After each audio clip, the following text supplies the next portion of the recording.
नमस्कार, मैं निशांत हूं और आज हम लोग जानेंगे उपभोक्ताओं के बिल रिवीजन करने की क्या प्रक्रिया है। बिल रिवीजन की प्रक्रिया को समझने के लिए मैं इसे 3 हिस्से में बांटना चाहता हूं। पहला बिल कैलकुलेशंस, दूसरा डेटा एंट्री और तीसरा अप्रूवल। आज के इस वीडियो में ऑनलाइन डेटा एंट्री करने की प्रक्रिया को समझेंगे। यहाँ यह भी जानना जरूरी है कि यूपीपीसीएल में 2 अलग अलग ऑनलाइन सिस्टम चल रहे हैं। रूरल के लिए फ्लुएंट ग्रिड की सिस्टम है और अर्बन एरियाज़ के लिए HCL की सिस्टम है।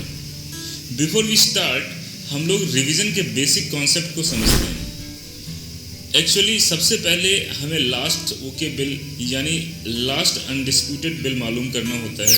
सपोज मई 19 तक की बिल अनडिस्प्यूटेड थी, तो हम वहाँ की रीडिंग और वहाँ तक के जो ड्यूज़ हैं इसे ले लेंगे और फिर हम लोग करंट की SIR साइट इंस्पेक्शन रिपोर्ट बोलते हैं कि उपभोक्ता की वर्तमान की स्थिति क्या है, वो हम लोग मंगवाते हैं और सपोज वहाँ की रीडिंग हमें मिल जाती है।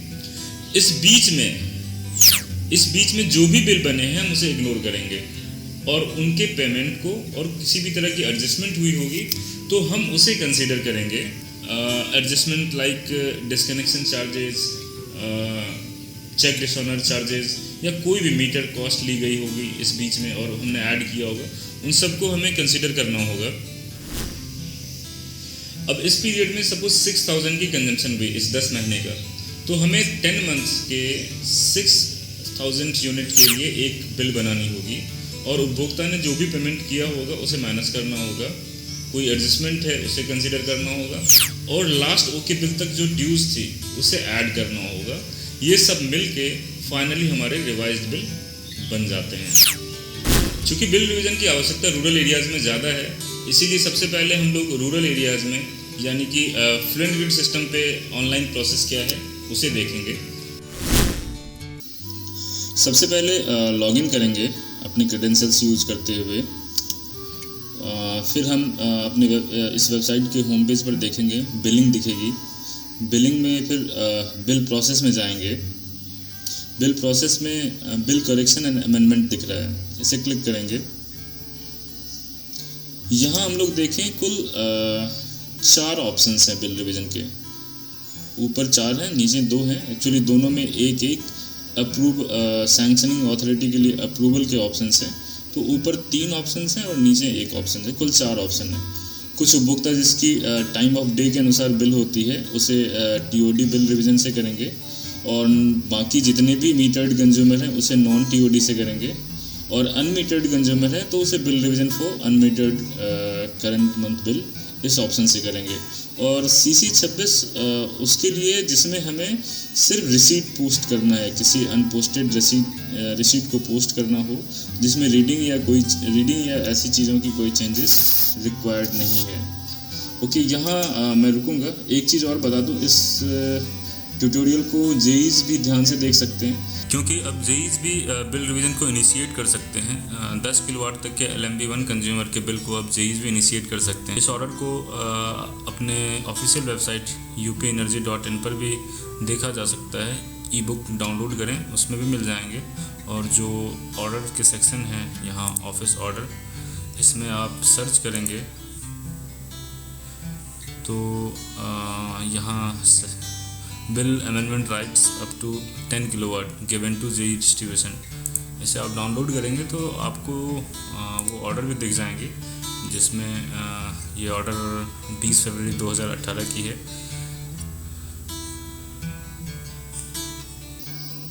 तो बिल रिवीजन फॉर अनमीटर्ड कंज्यूमर में जाते हैं। सबसे पहले यहाँ अकाउंट नंबर डालना है हमें और जो भी उसकी लास्ट आखिरी बिल बनी होगी वो मंथ अपने आप ले लेगा या हमें डालना होगा।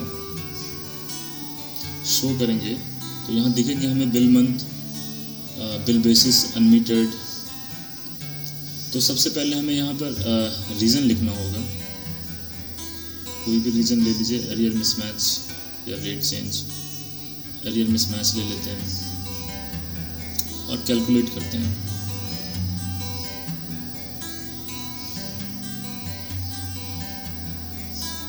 यहाँ हमें दो एडजस्टमेंट दिख रहा है, एक CCBR एडजस्टमेंट और एक CCBR एरियर एडजस्टमेंट। तो बेसिकली जो भी अमाउंट हमें प्लस या माइनस करने हैं उसकी यहाँ पर कोड भी दिख रही हैं, A और S लिख के A और मतलब ऐड और सब्सट्रैक्ट कर सकते हैं। तो अगर बिल की करंट मंथ की डिटेल में कोई माइनस करना है हमें तो ये ऊपर वाले से करेंगे, और अगर उसकी एरियर से कुछ चेंजेस करने हैं तो वो नीचे वाले से करेंगे। यहाँ ये ध्यान रखना होगा, ऊपर जो मैक्सिमम पॉसिबल अमाउंट है उस पर्टिकुलर सेक्शन में वो ऑलरेडी शो हो रहा है, तो उससे ज़्यादा माइनस हम उस सेक्शन से नहीं कर सकते। और ये कंप्लीट करने के बाद अगर कोई डॉक्यूमेंट्स है तो उसे हम अपलोड कर सकते हैं, अपलोड के ऑप्शन है। यहाँ फॉरवर्ड दिखेगा, अप्रूव मुझे इसलिए दिख रहा है क्योंकि मैं सैंक्शनिंग अथॉरिटी हूँ। जो डेटा एंट्री कर सकते हैं उनको यहाँ फॉरवर्ड दिखेंगी और इसे वो सेंड कर देंगे, तो उनकी सैंक्शनिंग अथॉरिटी को ये केस फॉरवर्ड हो जाएंगे और फिर वो यहाँ से अप्रूव कर सकते हैं। अब हम लोग दूसरे ऑप्शन में चलते हैं, जो नॉर्मल मीटर्ड कंज्यूमर, ज़्यादातर हमें इसी की ज़रूरत होगी, non TOD bill revision. Actually ये मीटर्ड कंज्यूमर के लिए है, तो इसमें हमें रीडिंग की डिटेल्स और बाकी डिटेल्स भी डालना होगा। वही प्रोसेस है, फिर से हम लोग अकाउंट नंबर डालेंगे। पर यहाँ पर एक चीज़ नोटिस करने वाली होगी, यहाँ पे फ्रॉम द मंथ लिखा है, पिछले वाले केस में फॉर द मंथ लिखा था। मतलब यहाँ पे हमें वो मंथ डालने हैं जो कंज्यूमर के लास्ट ओके बिल थे, जहाँ से हमें स्टार्ट करना है ये वो मंथ डालना होगा हमें। एक्चुअली उससे 1 प्लस करके डालना होगा ताकि इसकी एरियर उस पिछले बिल की फुल ड्यूज हो। अब यहाँ पर हमें दिख रहे हैं, यहाँ पे फिर उसी तरह से रीज़न डालने होंगे कि किस कारण से बिल रिवीजन हो रही है। जो भी अप्रोप्रिएट रीज़न दिखेगा वो हम लोग यहाँ पे डाल सकते हैं। और यहाँ पर ये इंटरफेस देखेंगे तो सबसे पहले एक मीटर स्टेटस की ड्रॉप डाउन दिखेगी। इसमें हम लोग अगर देखें तो कई सारे ऑप्शंस हैं, पर इसमें हम लोगों को नॉर्मल MU 99% केसेस में नॉर्मल MU, क्योंकि बिल को हमें MU बनाना है रिवाइज करने के बाद। बेसिकली वो जितने भी अलग ऑप्शंस हैं वो नॉर्मेटिव बिल बनाने के लिए हैं। सपोज IDF RDF, अगर ऐसे केसेस हैं मीटर ख़राब है तो सिस्टम अपने आप नियमावली के अनुसार जो भी नॉर्मेटिव SSD यूनिट दिए गए हैं उसके हिसाब से सिस्टम अपने आप बिल बना लेता है। उसमें रीडिंग डालने के ऑप्शंस ख़त्म हो जाते हैं जो बाकी के ऑप्शंस हैं, इसलिए उसको बहुत ज़्यादा डिस्कस करने की ज़रूरत नहीं है। तो नॉर्मल MU से हम लोग चलते हैं। यहाँ आपने देखा सिस्टम प्रीवियस मंथ की रीडिंग अपने आप ले ली है, मतलब जो भी मंथ हमने डाले हैं ऊपर उस मंथ में जो भी रीडिंग रही होगी डेटाबेस में वो अपने आप ले लेगा, उसे हम लोग चेंज नहीं कर पाएंगे। और करंट मंथ की जो भी रीडिंग हमने मंगवाई है साइट इंस्पेक्शन रिपोर्ट से वो हमें वहाँ पर डालना है। यहाँ पर सिस्टम के पास प्रीवियस रीडिंग पहले से थी और हमने अभी करंट रीडिंग डाली है, तो जो भी डिफरेंस है वो कंजम्पशन में आ गया है। तो बेसिकली सिस्टम अपने आप उसी यूनिट की इस पूरे पीरियड का बिल बना देगा जो हमारे इस पीरियड के बिल होंगे।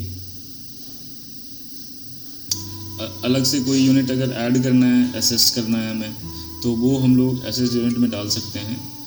इसके अलावा जब बिल सिस्टम अपने आप से बिल बनाएगा तो वो कोई भी लेट पेमेंट सरचार्ज ऐड नहीं करेगा अपने आप से, तो उसे मैनुअली कैलकुलेट करके इस कॉलम में डालना होगा। इसके लिए दोनों कॉलम दिए हुए हैं, लेट पेमेंट सरचार्ज की करंट और एरियर दोनों अलग से कैलकुलेट करके हम लोग डाल सकते हैं। और इसके बाद हम लोग कैलकुलेट बिल पर जाएंगे। तो यहाँ हम लोग देखेंगे कि जो एग्जिस्टिंग बिल है वो भी यहाँ पर दिख रही है पहले से, और जो रिवाइज्ड बिल डिटेल्स है, जो भी डिटेल्स अभी हम लोगों ने डाला है उसके हिसाब से सिस्टम ने, अभी आपने ध्यान दिया हुआ है 296 यूनिट की बिल बनाया है इसने। 246 तो ऑलरेडी डिफरेंस ऑफ यूनिट था और 50 यूनिट्स हमने अलग से ऐड किए, तो 296 यूनिट की इसने बिल बना दी इस पूरे पीरियड के, इस बीच की जो भी पीरियड थी। सिस्टम नॉन RPDRP सिस्टम अपने आप से पेमेंट माइनस कर लेता है, उसने कंसीडर कर लिया होगा। इसके अलावा अगर और भी कोई चेंजेस करने हैं या वो हमें एडजस्ट करने हैं तो फिर से यहाँ पर CCBR एडजस्टमेंट के ऑप्शंस हैं। जैसा पिछले केस में हमने देखा था, यहाँ पर वो हम लोग ऐड या सब्सट्रैक्ट कर सकते हैं। एक्चुअली बहुत बेसिक सा तरीका ये है कि सिस्टम ने रिवाइज्ड अमाउंट यहाँ पर 2142 ले आया है, और जो हमने कैलकुलेट किया है वो अमाउंट में जो भी डिफरेंस आ रहे हैं उसको हम लोग इस CCBR एडजस्टमेंट में डाल सकते हैं ताकि रिज़ल्ट अप्रोप्रिएट आए। इसके बाद फिर हमने रिमार्क्स डाल दिए, और यहाँ पर फॉरवर्ड ऑप्शन है तो आपने फॉरवर्ड डालना है। ये फिर अप्रूवल के लिए सैंक्शनिंग अथॉरिटी जो भी होंगे आपके एग्जीक्यूटिव इंजीनियर या सब डिविजनल ऑफिसर, उसके पास चली जाएंगी। उम्मीद है आपको ये वीडियो पसंद आया होगा। अगले वीडियो में हम लोग जानेंगे RAP DRP यानी कि अर्बन एरियाज़ में बिल्ड रिवीजन की प्रोसेस क्या है। अपना और अपनों का ख्याल रखिए। धन्यवाद।